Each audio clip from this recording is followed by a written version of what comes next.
Good morning, everyone. This is the TBC podcast with me, Tony Lowe. Hope you're all doing well. Today, I wanted to talk about modern education.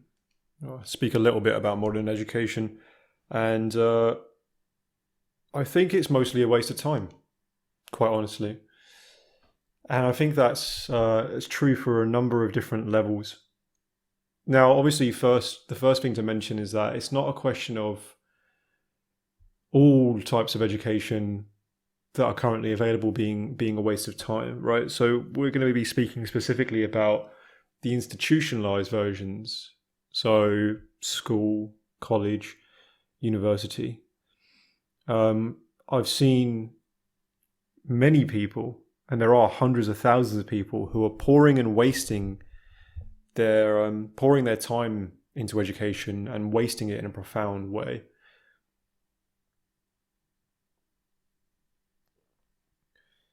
So let's start from the top. School is horrendous, and one of the things that really brought that home recently is we have a family member of mine, young man, little boy, is currently at school. And he's struggling to pay attention. And everyone else is now diagnosing him with ADHD because he can't sit still and he struggles to pay attention in class. But obviously, the real problem is that he can't pay attention in class because there's nothing really worth paying attention to. I remember I went round his house to speak to his mum, and she said, "Oh, do you want to see a little poem that they got him to write at school today?" And it was almost like a haiku. He said something like, 5 useless days in waiting, nothing to do, I'm so bored. And that was it. That was the poem he wrote to try and describe school. Like 5 useless days of doing nothing. And I'm just wasting my time.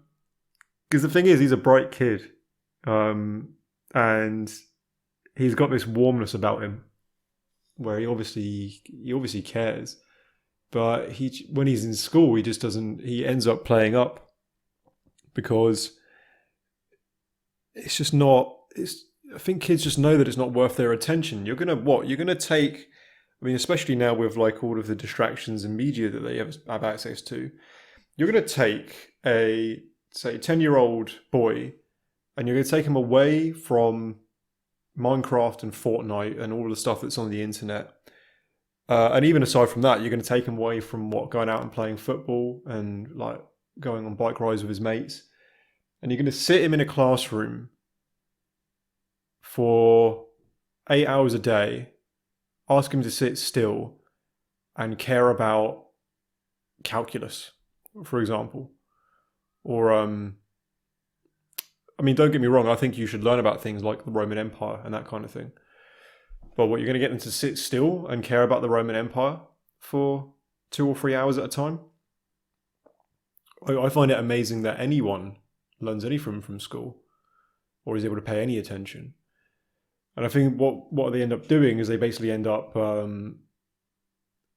they sedate the kids either with discipline or they sedate them with actual sedatives, right?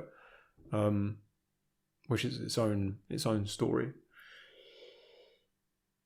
Now, I don't mind discipline. That's not the problem. Kids should be disciplined and they should learn to listen and follow along. But I have sympathy for the kids who are learning stuff that they know really that they're never going to put to use and they don't really care about. And they're being told by people, I mean, the other tragic thing is they're always being taught by people who are strangers, right? You hand your kids over. When you hand them over to the state, you're handing them over to a bunch of strangers for 8 hours a day. So primary school is a bad start, right? And secondary school is even worse because then all the hormones kick in. And not only are the kids bored, but they're also pent up and stressed as well. And then, the actual material itself is usually a waste of time. One of my favorite examples is we learn French for 5 years at school in the UK. And we'd have to do French lessons for like 2 or 3 hours a week. So over the course of 5 years, I did French for 2 or 3 hours a week. I can maybe speak 2 sentences of French. Maybe. Now, I've only just started recently learning Italian, but when I learned Italian in the proper way, right, so just by actually trying to practice it instead of going through all these books, because that's what we did in school. We had to just read French books and go through all the grammar and try and write out phrases and stuff. And grammar study is important, but Italian, it was just like, here are the basic phrases, here's how you say them, and now go and try and practice them with people. I can speak way more Italian now, and I learned way more Italian within the space of like a couple of months than all of the French put together in school. Because that's the thing. If you're going to go and look at what school teaches you, it's not just the case that the subjects are a waste of time. Arguably, some of them are, right? Because why do you need to learn about French, for example, if you never want to speak it, when you don't get taught things like how to pay tax, like how to manage your finances, or do like basic work on the house and that kind of stuff. All of these basic life skills, how to budget properly for your shopping. None of that's taught to you. All of this other like kind of redundant stuff is instead. But that's putting it to one side, right? Because there's also an argument for why people should know that stuff anyway as a matter of culture and propriety. So let's table that. The problem isn't so much of that. It's the problem is that you get taught in such a inefficient way in school, right? Like I said, the way we were taught French was profoundly slow compared to how you could pick up French if you simply tried to learn it yourself. And that's true of so many other subjects as well. Like when you're taught, for example, history, it might take you weeks and months to learn about all of these details of some part of history, whether it be the Roman Empire or the Soviet Union or what happened during the slave trade or whatever. But really, if you knew what you're doing, and if you were equipped to learn, that's the point. If you were equipped to know how to learn, not just waiting to know what to learn, you could learn all that stuff within a couple of weeks, right? If a kid knew how to learn properly, and they were given a couple of books, like 2 books on the Soviet Union and 2 books on the Roman Empire, and they could read those books like a week each at a time, you could do like an entire history course within like the space of a month, instead of it taking years and years and years. So yeah, I've got sympathy for these kids who have to sit in these classrooms. They know things are dragging, they know things are slow. Sometimes they do actually have to put their hand up and ask a question to the teacher. The teacher now has to go around the other 20 or 30 kids in the class before they can come to you to try and answer your question. And that's assuming you actually care about the subject to begin with and know what value it has. Mad. Now that's putting it at the light stage, right? Because the other problem you can add onto that is the fact that these kids are also being indoctrinated by this point. Like teaching transgenderism and the details of homosexuality to primary school kids. Absolutely psychopathic. So there's not only the wasted, inefficient education trying to teach kids the right stuff but in the wrong way, but they're also just trying to teach kids the wrong stuff now as well. And warping their minds in many ways. So that's it at the early level, right? So when we're talking about kids, like primary school, secondary school, which I think would be elementary and high school for anyone other than the English or the British, sorry. But then you go up to university level, and that's also still profoundly a waste of time. I'm going to give one disclaimer to that, or one exception. People who do hard sciences, who know that they're going to get a career out of those hard sciences, they're usually making the right decision with university. Possibly computer programmers as well, or that kind of thing. But, I mean, here's what I'm thinking. So I've seen all of the people I know who went to university who actually use their degrees were people like doctors, computer scientists, robot engineers. These people had made a good investment with their time and their money, and now they're reaping the rewards for sure. But then the majority of people I know who went to university are people who study things like art, literature. I even know people who did sports science, for example, or film and the humanities, philosophy or politics or whatever. And I include myself in that. And these people have basically racked up thousands of pounds of debt and do jobs now which have absolutely nothing to do with the degree that they bought into. My favorite example of that was just when I finished university, I had a couple of office jobs, and it was like the second job I got where they did a recruitment drive, and there were like 10 people who were all hired exactly at the same time. And we went along the row to kind of do an icebreaker, and we found out that in that row, there were like 10 different people, all who had graduated from a different university with a different degree at a different grade, right? Some people have straight up failed. Some people have got like first class degrees. Yet they all ended up in the same place anyway. And not one of these people were doing this job that related in any way to their degree, right? Again, you had like literature students, art students, drama students, geography or history students, and we were all doing like data management, right? So that just goes to show what a waste of time it was. So I think there's a number of reasons for that. And again, that is, there's a bunch of different things to talk about when we speak about university, because there's the fact that we wrongly convince young people to go to university to pursue something which actually isn't going to be of any use to them. But then there are other problems at play as well. One of the other problems, again, the same as with the younger people, is that a lot of university education is very, very slow and inefficient. I can only really speak to philosophy or the humanities, but my philosophy or humanities degree was basically, I'd say half of it was a waste of time. Half of it was actually quite useful. The useful part was learning how to write essays. So having lecturers look over my written work and say, look, I know you've got good ideas here, but none of it actually makes any sense because you're not writing clearly.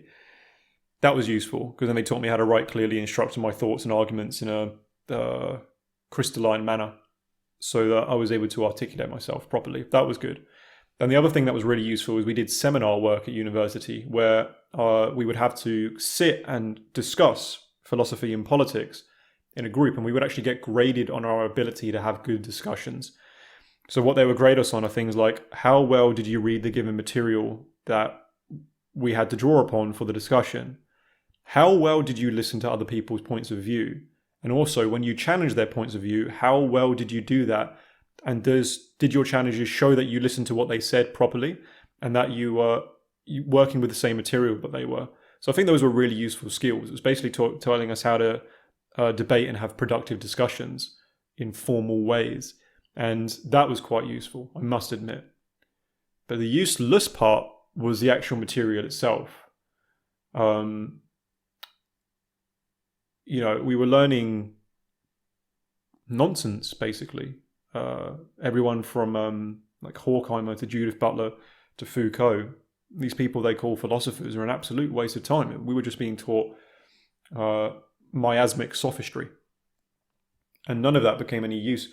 And the other thing is that because we weren't taught philosophy properly and in no systematic way, we were just basically exchanging opinions, and we were doing it in a fairly formal manner. But we would read someone like Foucault, and the idea would be like, oh, so why do you agree with his ideas and why don't you? The thing is, we weren't challenging his ideas from a point of view of, say, like logic and evidence, which is the standard you should use, right?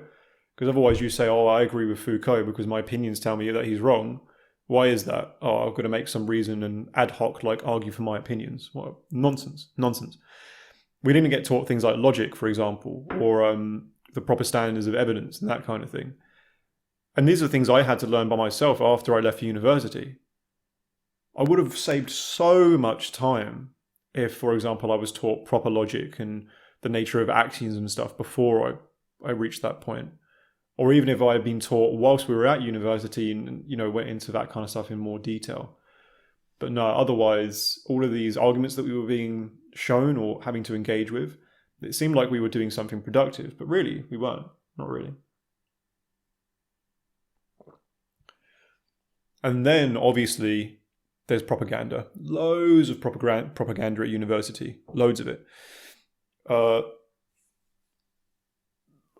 Perhaps I have a really, really extreme example of that because I went to university in Brighton, which is by far the most left-wing part of the UK.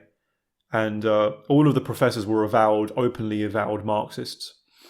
I mean, for example, the guy who took my dissertation with me, my supervisor for my dissertation, had a life-size glorious poster of Lenin in his office. And, they would teach us everything from the fact that the West is sexist, racist, homophobic. We have to bring in the glorious revolution, all this kind of stuff. Transgenderism and all the rest of it. Not really equipping us with the proper mental tools to pick apart this nonsense. And many people became very confused and very angry as a result. Another thing that's really worth considering is that on our course, there was actually, for the university I was at, there was a mental health support group that was put in to support the students. So actual qualified psychiatrists. There was at least one or two qualified psychiatrists on the campus ready to speak to students about their mental health. And you could only get in to see this guy if you were on the verge of suicide, because the queue for his office was so long. There were so many students who had mental health problems that unless you were at the front of the queue, i.e. you were about to commit suicide, you couldn't speak to him. You would have to wait for months and months and months to get an appointment because your problems weren't intense enough for him to need to deal with. They weren't immediate enough, sorry. And that's no surprise to me whatsoever. If you get into the actual material of what you're being taught in these courses, it's very, very nihilistic and corrosive. I mean, here's a really good example of that. There was a guy on my course who I still to this day regard as probably the most intelligent guy on the course. Really, really well read, really sharp, exceptionally well written, and all well. Just a very good. He had a very good brain on him for sure.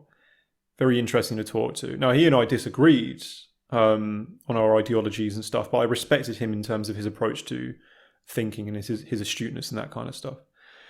And we had a little catch up at the end of the course about our dissertations. Now he had nailed his dissertation. He got one of the best grades on the course. But he did his dissertation on the philosophy of Derrida and Marx, because he liked both of these people. He had Marxism in his blood from what he explained to me from a young age, was really committed to the whole Marxist ideal. And he also had bought into postmodernism, so he really liked the work of Derrida. And what happened is we caught up at the end of the course. I said, "How was your grade?" And he was like, "Yeah, really good grade, thanks, really good." And I was like, "Dude, you don't seem too happy about it. What's wrong?" And he went, "Well, the thing is, my dissertation showed that Derrida is right and Marx is right. But the thing is, if Derrida is right, nothing really matters anyway. But if Marx is right, the revolution should matter. So because they're both right, nothing really matters. And I suppose I can still be committed to Marxism, but I shouldn't be really. But I can be if I want to be." And you could see there was this kind of flaw that had fallen underneath him, where he realized, man, if all this stuff is actually true, nothing really matters. Because whilst he still simply had his Marxism, there was still kind of this subjectivity to it, all this meaning behind it, the idea of the glorious revolution for the greater good. But once that became blended with the postmodernism, everything just fell through. And he realized that, okay, these arguments, these theorists, and therefore this whole degree, maybe the whole of life, is just a complete waste of time. Or I can care about it as much as I want to, or as much as I perhaps need to. But that's nihilism, perhaps it's a different topic. But he was smart, right? He was the kind of guy who could think through things. And even then, he was led to that kind of conclusion. Frankly, there are a lot of people on the course who were not intelligent enough to be at university, but that's a whole nother problem. And they were left in an even more confused and agitated state as a result, because they were just eating up the things that they were taught and trying to hold these crazy contradictions in their head at the same time while trying to live in society. Complete mess, right? So at least this guy he was probably smart enough to take a step back, but everyone else who was just in the thick of it, chaos. So that brought me on to another thing about why I think modern education is a waste of time. Like, so many people should not get into education because they're not suited for it. And I don't mean that as an insult. There were plenty of people on the course who should not have done the course because they were not smart enough and they couldn't understand the material well enough. And even if they were going to get the grades and jump through the hoops, they didn't really understand what they read enough to be of any use and to put their degrees to use. That's probably the more important thing. I mean, there's two things to talk about there. Firstly, some people we're sold this idea in the West that what you should do with life is find what you love and then make a career out of it, which all sounds good on paper, but really it's actually terrible advice for people when you play it out in practice, because when people don't really know what the meaning of life is and they're hedonistic and they're in some cases just very lazy as well, what they want to do in life is become writers or music producers or creatives of one form or another, or perhaps they just really like history, so they want to do history in some degree. But here's the problem: how many hundreds of thousands of writers, musicians, painters, historians, and I dare say as well philosophers, because we are oversaturated too, does a society really need? It doesn't. And there's no way that the economy is going to be reshaped enough to pay those people to do those things that they want to do. Yeah, great. If you want to do music, find time, carve out time if needs be to make that a part of your life. I definitely recommend doing that. Music is a wonderful thing to have in life. But to spend like £35,000 and the rest to go and do a degree for 3 years in music when it's going to be of no use to you whatsoever, you've wasted your time and you were sold that lie by the whole of society, where they said, you enjoy doing music, but perhaps you don't enjoy doing carpentry, but really you need carpentry to pay the bills. But because you want to do what you want, you dismiss carpentry as something you shouldn't do. Completely insane. Now, the other, that ties into this other point about people not being suited for courses, because it's like a lot of people who were only smart enough to pursue, say, literature or music and not, for example, like robotics or being a doctor, they were probably plenty smart to be plumbers and technicians and, carpenters and stuff, which society does need. So they could have done that, but they didn't instead because they were sold the dream. They should have got trades instead, for sure. So what's happening now instead is that there are hardly any trades left. I mean, I work in the trades. I'm a plumber. And when I'm on building sites, you can see that the vast majority of the blokes there are 40, 50 plus. Some of them are in their 30s. Very few are in their 20s. Very, very few are in their 20s. Works for me because I'm going to have no competition in the next couple of years, but it's not good for society because, again, we need those kinds of people. You need the water to run. You need houses to exist. But you don't necessarily need 100 million people who can do book reviews on Shakespeare.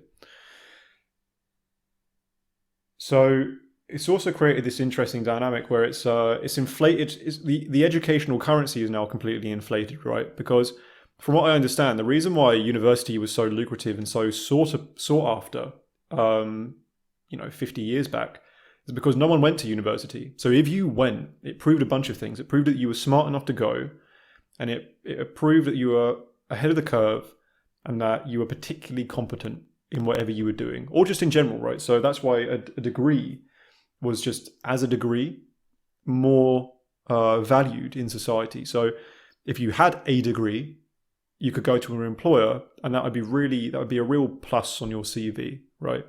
Because you had shown that you stood out from the crowd in terms of your ability and your intelligence and your learning.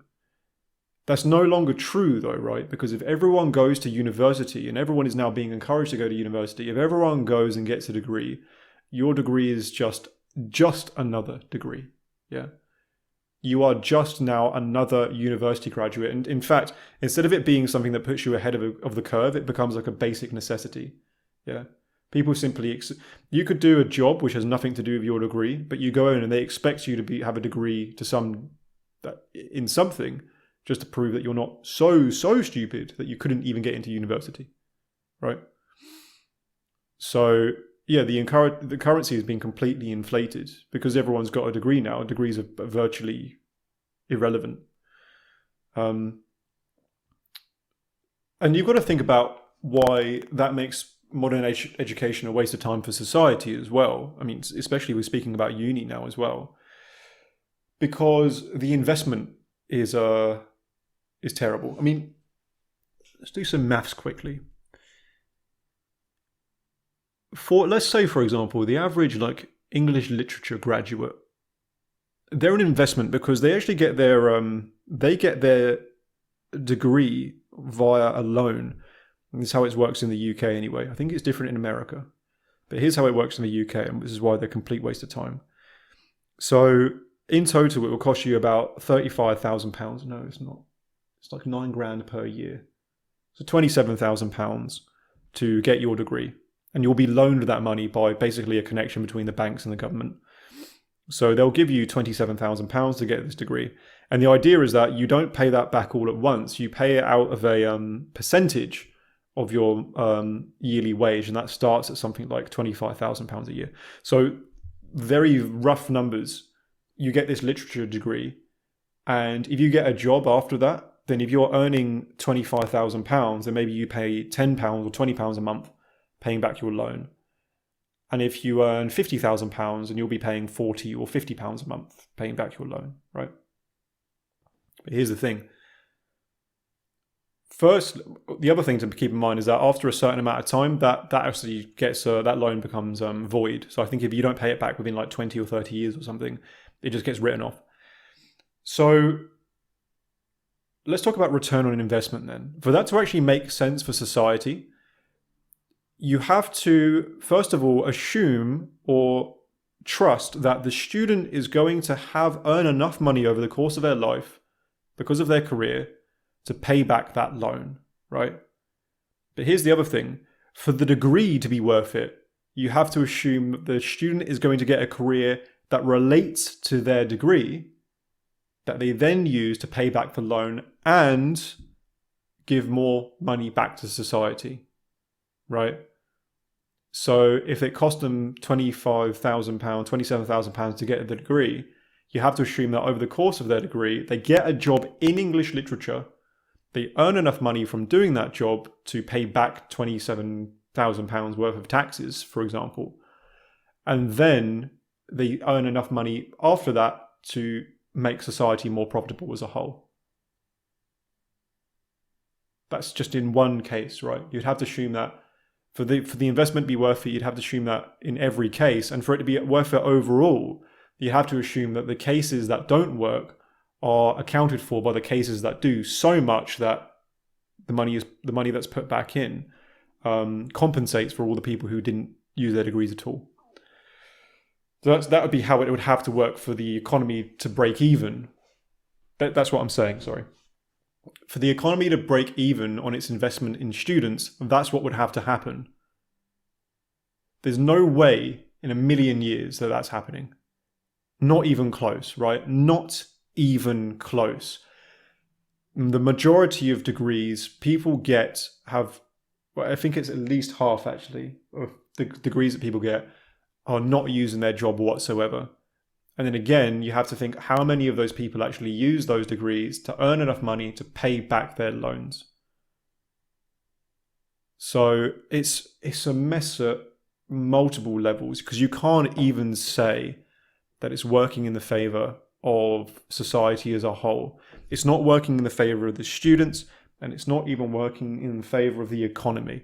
They're both damaged by the way that we approach modern education. So yeah, that was a bit of an economics tirade. Hope that wasn't too messy, but I think you get the point, right? There's multiple ways in which modern education is proving itself to be a waste of time. So yeah, I think when I have kids, I'm just going to keep them away from it. it's homeschooling is definitely the way to go, especially for young kids. And I've seen homeschooled families now, and it's a completely different ball game. Their education level is so much higher than state schooled children, and not even for these people aren't necessarily wealthy. Well, they're not wealthy. I don't think they'd even mind me saying that. They're using the means that they've got, but they're doing it in an intelligent way, and their kids are in such a better place for it in terms of their education. So for young kids, for sure, education is the way to go. And for people in general, I think the better thing to do is just equip them with the tools to learn by themselves. I mean, another big problem with modern education is we do not teach people how to learn. We teach them what to know, right? So when we sit that kid down in the classroom, we tell them a bunch of things about the world and maths and French and science and whatever else. But we don't teach them like the basic rules of logic, for example. We don't teach them how to think about things clearly. We don't really teach them how to approach a book and gather the right information properly, and how to trust people and how to not trust them, and all that kind of stuff. And again, if we do, it's done in a fairly inefficient way. If you equip someone, I think you can equip someone to learn if you just teach them things like teach them logic, teach them how to judge evidence. So if they're reading a science paper, for example, what would make it a good paper? What wouldn't it? Why should you trust one historical idea compared to another, right? If they're reading their sources, you can do that. Teach them how to read, and then say, have at it, right? Now you can go pick up the science articles and the journals and the books yourself, and you can discern this stuff. And they'll learn better in that way as well. That's the other important point. If they learn themselves, it will be more effective learning, because they engage with the material so much more that it sinks in more, because they have so much more mental activity involved with the whole process. That's active learning, right? What the other problem with modern education is, it's so much of it is passive learning. Sit, listen, learn. No, the idea is sit, engage, think, and learn, and that's so much more effective. So much more effective. That's exactly what I'm trying to do with my own materials. But what I wanted to do with the Academy, for example, is build and develop tools for people to use to just learn by themselves. This is why the main things I've approached are things like logic, the Socratic method, because that is just a self-correcting tool for consistent thinking. The Trivium is turning out to be a great model for that, because the Trivium in its brilliance was all about knowing how to structure any given topic or discipline so that you can approach it in a systematic way and learn it yourself as a system of learning.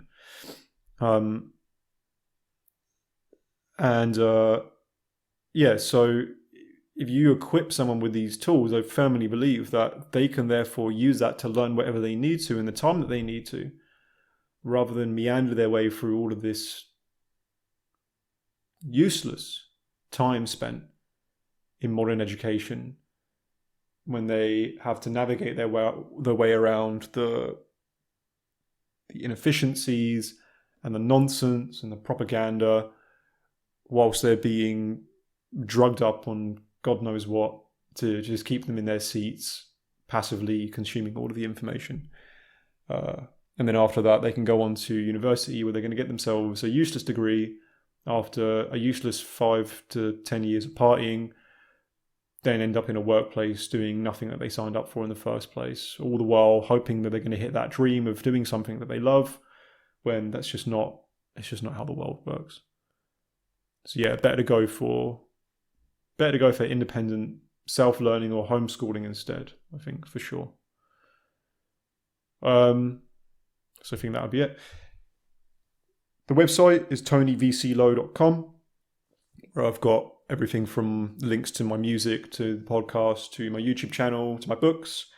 And the other big thing is the TVC Academy, tvcacademy.com, where I've got courses on various things like I mentioned, like the Trivium, Socratic method, logic, to, I suppose in this case, to give an alternative, simple, direct alternatives and simple, direct tools to correct for the education that many of us weren't given in the system that we currently reside within. Thanks again for your time. God bless you all and have a wonderful day. Thank you.